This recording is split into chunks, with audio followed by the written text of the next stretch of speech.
അവർ കക്കൂസി പോലും അലുമിനിയം പാത്രത്തിൽ വെള്ളം വെച്ചില്ല. അതുകൊണ്ട് കോൺസ്റ്റിപ്പേഷൻ ഉണ്ടായില്ല, ക്യാൻസർ ഉണ്ടായില്ല. കാരണം അലുമിനിയം വെള്ളത്തോട് വരെ റിയാക്ട് ചെയ്ത് അലുമിനിയം ഓക്സൈഡ് ഉണ്ടാവും. കൂട്ടാനൊക്കെ വെക്കുമ്പോൾ അലുമിനിയം ക്ലോറൈഡും ക്ലോറൈറ്റും സൾഫൈഡും സൾഫേറ്റും എല്ലാം ഉണ്ടാവും. അലുമിനിയത്തിന്റെ എല്ലാ സോൾട്ടിനും ട്യൂമർ ആക്ടിവിറ്റി ഉണ്ട്. എല്ലാ അലുമിനിയ പാത്രം എടുത്ത് ദൂരെ കളഞ്ഞിട്ടേ മരുന്ന് കഴിക്കാൻ തുടങ്ങാവും. കത്തിയും സൂക്ഷിക്കണം. ഫ്രിഡ്ജിലും ഫ്രീസറിലും വേവിച്ചു വെച്ച യാതൊരു ഭക്ഷണവും ഇവിടുന്ന് മരുന്ന് കഴിക്കുമ്പോൾ കഴിക്കരുത്. അതിലാണ് അണുക്കൾ മുഴുവൻ വളരുന്നത്. ഹ്യൂമൻ പാപ്പിലോമ വൈറസും ഹ്യൂമൻ ഇമ്മ്യൂണോ വൈറസും ഹ്യൂമൻ ചൈൽഡ് വൈറസും ഹ്യൂമൻ ബർ വൈറസും എല്ലാം തണുപ്പിലുണ്ടാകുന്നതാണ്. അമേരിക്കയും ഇംഗ്ലണ്ടിനെയും വറപ്പിച്ച എല്ലാ വൈറസുകളും ഇന്ന് ഇന്ത്യയിലുണ്ട്. AC-യിലെ ജീവിതവും തണുത്ത ഈ ആഹാര ഉപയോഗവും എല്ലാം നിങ്ങളെ വൈറസുകളുടെ പിടിയിലാണ് എത്തിച്ചിരിക്കുന്നത്.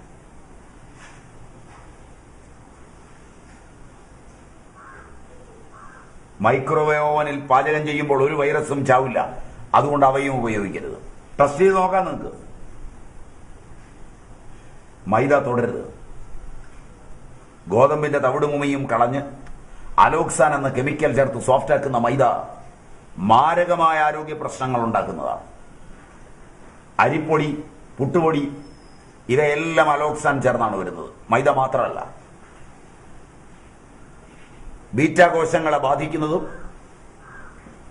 ടൈപ്പ് 1 പ്രമേഹം ചെറുപ്പത്തിലെ ഉണ്ടാകുന്നതും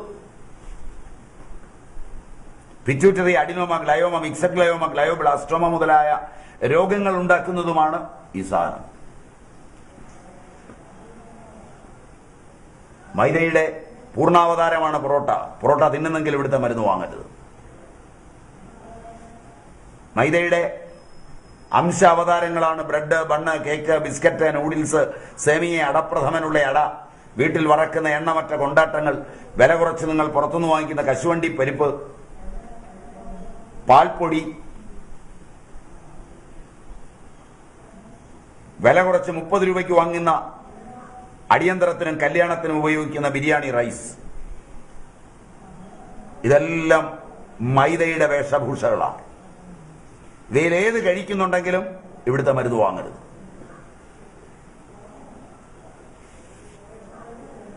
എന്താ സംശയിച്ചു നോക്കുന്നത്? കശുവണ്ടി പരിപ്പെന്ന് പറഞ്ഞുകൊണ്ടാ അച്ഛനകത്തുണ്ടാക്കുന്നതാ. ബിരിയാണി റൈസ് അച്ഛനകത്തുണ്ടാക്കുന്നതാ. വെള്ളത്തിലേക്ക് ഇട്ടാൽ നീളും. അല്ലാതെ ഒറിജിനൽ ബസുമതിക്ക് എവിടെയെങ്കിലും പരസ്യം വേണോ? സിനിമാ നടന്മാരുടെ പരസ്യം വേണോ ഒറിജിനൽ ബസുമതിക്ക്? ഇത് കഴിക്കൂ, ഇത് കഴിച്ചാലാണ് നിങ്ങൾ കുളവാകുന്നത്, നിങ്ങളുടെ പിള്ളേര് നശിക്കുന്നത്. അങ്ങനെ വേണം ഇവിടുത്തെ ജനസംഖ്യ കുറയ്ക്കാൻ.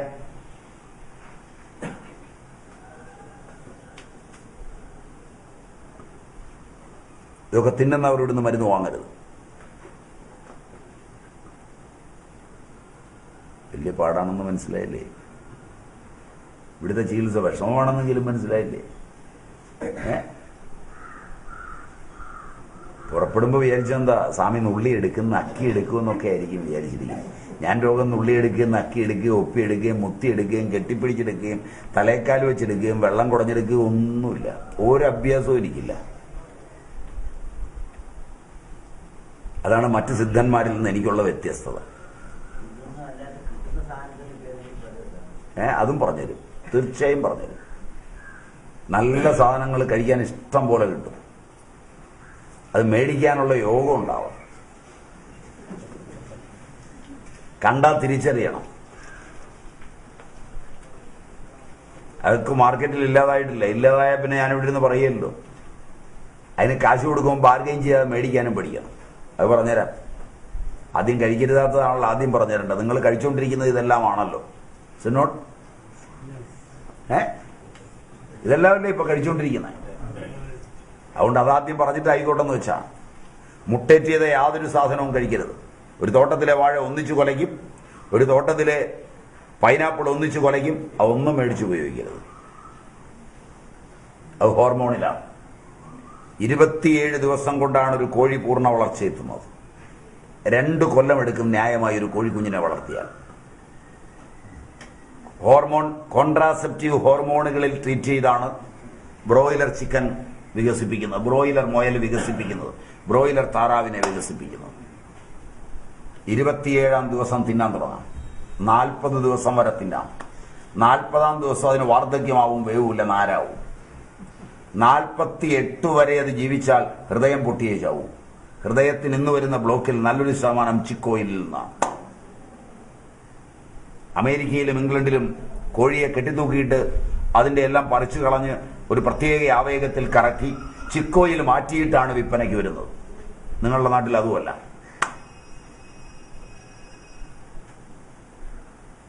മാരകമാണ് ഈ സാധനം. ഫിഷറീസ് ഡിപ്പാർട്ട്മെന്റ് ഇപ്പോൾ പുതിയ ഗവേഷണത്തിലാണ് ഏർപ്പെട്ടിരിക്കുന്നത്. ഒമേഗ 3 ഓയിൽ ചിക്കൻ വഴി നിങ്ങളിൽ എത്തിക്കുന്നതിന് വേണ്ടി കോഴിക്ക് മത്തി തീറ്റയായി കൊടുത്ത് മത്തിയിലെ ഒമേഗ 3 ഓയിൽ കോഴിയിൽ കയറ്റിയിട്ട് പുതിയ പരീക്ഷണം വരാൻ പോവുക. അത് തിന്നുന്നതോടെ നിങ്ങൾ പൂർണ്ണമായും ചത്തിരിക്കും.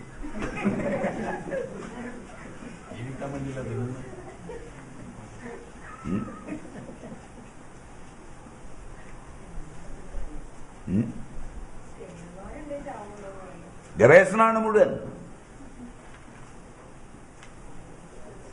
നിങ്ങളുടെ ആധുനിക മരുന്നുകൾ ഉൾപ്പെടെ 5 കൊല്ലത്തിൽ കൂടുതൽ ആയുസില്ലെന്ന് ഓർക്കണം. അതാണ് ശാസ്ത്രമാണെന്ന് പറഞ്ഞ് നിങ്ങൾ ചുമക്കുന്നത്. 5000 കൊല്ലം മുമ്പ് ഒരു മഞ്ഞപ്പിത്തത്തിന് ഒരു കീഴാർ നെല്ലി കൊടുത്താൽ കുറയുമെങ്കിൽ ചരകൻ അന്ന് കൊടുത്താൽ അല്ലെങ്കിൽ സുശ്രുതൻ അന്ന് കൊടുത്ത അതേ മരുന്ന് ഇന്ന് കൊടുത്താലും മാറും. അത് ശാസ്ത്രമല്ല, അന്ധവിശ്വാസം. മനസ്സിലായില്ല? ഇന്നലെ രാത്രി ഒരുത്തൻ കണ്ടുപിടിച്ച് 30 കോടി രൂപയുടെ കച്ചവടവും നടത്തിയ സാധനം 3-ാം കൊല്ലം വളരെ അപകടകരമാണെന്നും ഒരുപാട് ബ്രെയിനെ ബാധിച്ചുവെന്നും ഒരുപാട് കുട്ടികളുടെ ജീവിതം നശിപ്പിച്ചുവെന്നും പറഞ്ഞാൽ അത് ശാസ്ത്രം. എത്ര വികലമാണ് നിങ്ങളുടെ ശാസ്ത്രം! ഇതിനെ ചുമന്നു കിടക്കുന്ന നിങ്ങളും നിങ്ങളുടെ മാധ്യമങ്ങളും നിങ്ങളുടെ ഭരണാധികാരികളും എന്ന് ഗുണം പിടിക്കും?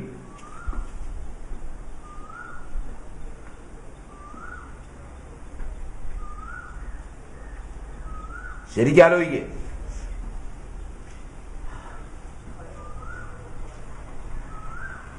എന്നിട്ട് തീരുമാനം എടുക്കുക. അല്ലേ ശാസ്ത്രം ചുമന്നല്ലേ പോകുന്നേ? ശാസ്ത്രീയമായ ചികിത്സ.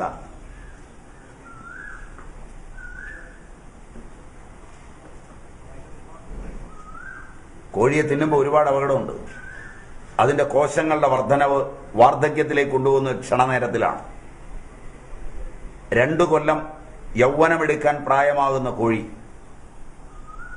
ഒരുപാട് കൊല്ലങ്ങൾ ജീവിക്കുന്ന കോഴി കേവലം 48 ദിവസം മാത്രം ജീവിക്കുകയും 27 ദിവസം കൊണ്ട് പൂർണ്ണ വളർച്ച എത്തുകയും ചെയ്യുന്നുവെങ്കിൽ അതിനകത്ത് പൂർണ്ണ വളർച്ച എത്താൻ ചേറ്റിരിക്കുന്ന ഹോർമോൺ നിങ്ങളുടെ കുട്ടികൾ കഴിച്ചാൽ, ഗർഭിണികൾ കഴിച്ചാൽ എന്ത് സംഭവിക്കും? ആ ഹോർമോൺ എവിടെ പ്രവർത്തിക്കും?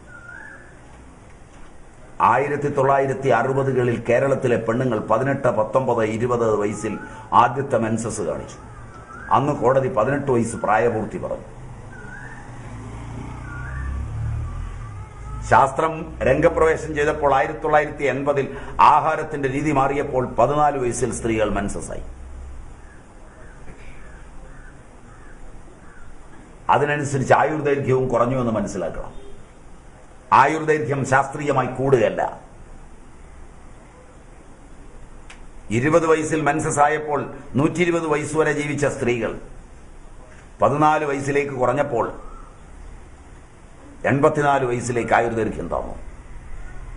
1990 12, 13 വയസ്സായി. 2000 ആണ്ടിൽ 11, 12 വയസ്സായി. 2010 ഡെക്കേഡിൽ 7.5 മുതൽ 10 വയസ്സുവരെയായി. അതിനനുസരിച്ച് വാർദ്ധക്യം നേരത്തെ എത്തി. 7 വയസ്സിൽ മകള് മെൻസസായി. 42ാമത്തെ വയസ്സിൽ അവൾക്ക് വാർദ്ധക്യമായതാണ് ക്യാൻസർ ആകുന്നത്. ക്യാൻസർ വാർദ്ധക്യമാണ്. ആരോഗ്യപരമായി വാർദ്ധക്യം മാത്രമാണ്, രോഗമല്ല. പിനിയൽ ഗ്രന്ഥിയുടെ പരിഹാരമില്ലാത്തൊരു പരിവർത്തനമാണ് എല്ലാ ക്യാൻസറും.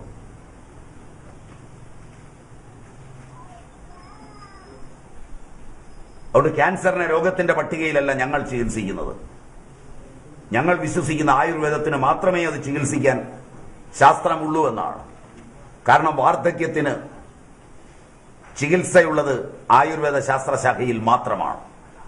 ജെറാട്രിക്സ് ആധുനിക വൈദ്യശാസ്ത്രത്തിൽ ആവിർഭവിക്കുവാൻ പോകുന്നു മാത്രമേ ഉള്ളൂ. മറിച്ച് രസായനവും